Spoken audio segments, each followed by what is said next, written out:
How many of you still believe fat is the enemy? That the reason you're gaining weight is because you eat too much fat? Well, I've got news for you. That's exactly what the sugar industry wanted you to think. For over half a century, we've been fighting the wrong villain. And it wasn't an accident. It was one of the greatest PR cover-ups in medical history. It's 1967 at Harvard University.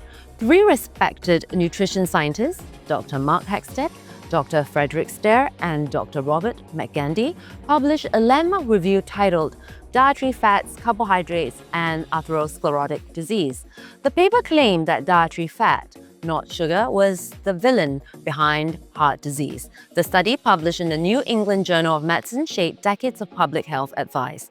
What readers didn't know was that the Sugar Research Foundation, the industry's powerful lobbying arm representing companies like Domino Sugar, CNH, and other refiners, had paid the scientists $6,500 at that time, equivalent to more than $55,000 today. Their mission? Rewrite the narrative. This is how a teaspoon of sugar rewrote the food pyramid. So welcome to Chai Files, where we decode how science gets sweet talk. Act 1. The cover-up begins. Harvard's sugar deal. In the 1960s, studies started linking sugar to heart disease, obesity, and metabolic issues. The Sugar Research Foundation panicked. Its internal memo read, "Our particular interest is in diverting attention from sucrose as a cause of disease." They quietly commissioned the Harvard Review, paying doctors Hexted, Stair, and McGandy to write an article minimizing sugar's dangers and shifting the blame to saturated fat. No disclosure, no mention of industry funding. One of those scientists, Dr. Hexted, later became the head of nutrition at the U.S. Department of Agriculture, where he helped craft the first federal dietary guidelines. In other words, the man partly funded by sugar shaped what Americans would eat for the next 50 years. The fallout? Generations were told to fear butter, not brownies. The low-fat craze exploded, fueling the rise of sugar-laden snacks and breakfast cereals. Sugar, one SRF memo boasted, should be elevated to a position of nutritional safety, and it worked. Project 259, the buried experiment. A year later, the Sugar Research Foundation launched Project 259 with British researcher W.R.F. Pover at the University of Birmingham. The study tested how sugar affected cholesterol, triglycerides, and gut health. The results were damning. Rats fed high sucrose diets developed elevated triglyceride, suppressed fat metabolism, and gut changes, suggesting potential carcinogenic effects. When early data pointed to its links between sugar and heart disease, funding abruptly stopped. The study was never published. It only resurfaced 50 years later in 2017 when UCSF researchers uncovered internal sugar industry documents. The reason for termination? As one SRF memo admitted, the results were not favorable. Science was literally stopped mid-sentence. The new Playbook, Science for Hire. Fast forward to today. A 2013 PLOS Medicine review found that industry-funded research on sugar-sweetened beverages were 5 times more likely to find no link between soda and obesity. Independent reviews found the opposite. Coca-Cola learned from the sugar industry's playbook. In 2010, it funded the Global Energy Balance Network, led by Dr. James Hill and Dr. Stephen Blair, which pushed the narrative that obesity was due to lack of exercise, not sugary drinks. Internal emails later revealed their missions. Help Coke avoid the perception that our drinks cause obesity. Even global health policy wasn't safe. When the World Health Organization proposed limiting added sugars to less than 10% of daily calories in 2003, the Sugar Association and U.S. sugar lobby fought back ferociously. They warned Congress that if WHO didn't retract the guideline, the U.S. might withdraw funding. One leaked letter from the U.S. Sugar Association called the report unscientific and extreme.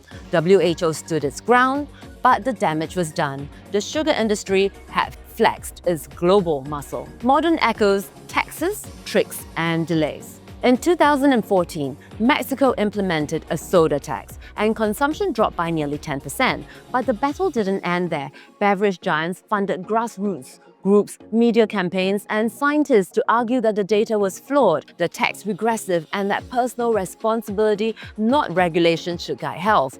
Emails later showed that public relation firms were coordinating with soda companies to suppress coverage of the tax's success. The tactics were old school tobacco updated for sugar age. The playbook hasn't changed, it just got better at hiding. Now, why it matters for you and your skin.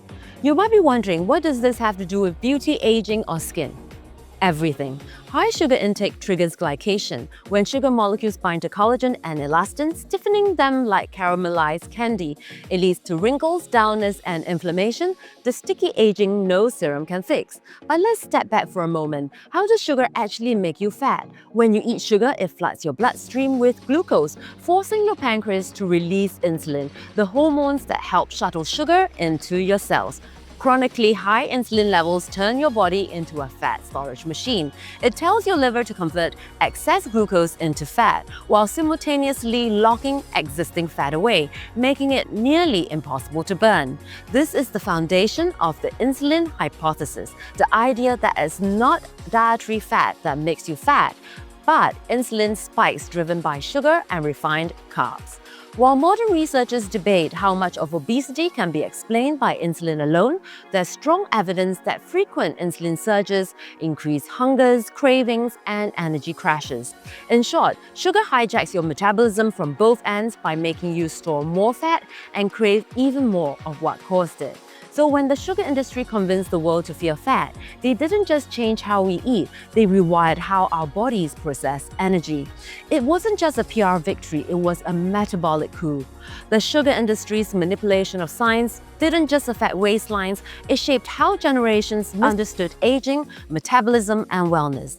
If we've been told the truth earlier, our approach to health and anti-aging might have been completely different. How to spot a seed lie. When you read a new study, ask 3 questions. Who funded it? Were conflicts disclosed? And does the conclusion sound suspiciously friendly to the industry's interests? If a study says sugar is fine in moderation, check if moderation was funded by Coca-Cola, because science is only as honest as the money behind it. So what's the lesson here? Follow the molecules, not the marketing. The sugar industry bought time, silence, and scientific credibility, and it cost us our metabolic health. Next time you see a zero-guilt dessert ad, remember the most dangerous lies are the ones written in footnotes. I'm Dr. Low Chai Ling, and this was Chai Files, where we don't just follow the science, we follow who paid for it. Subscribe for more truth-telling, molecule by molecule.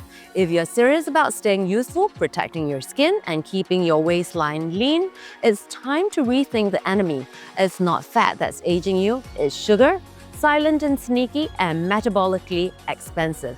Cutting back on sugar isn't just about avoiding weight gain, it's about preserving collagen, stabilizing hormones, and reclaiming real metabolic health.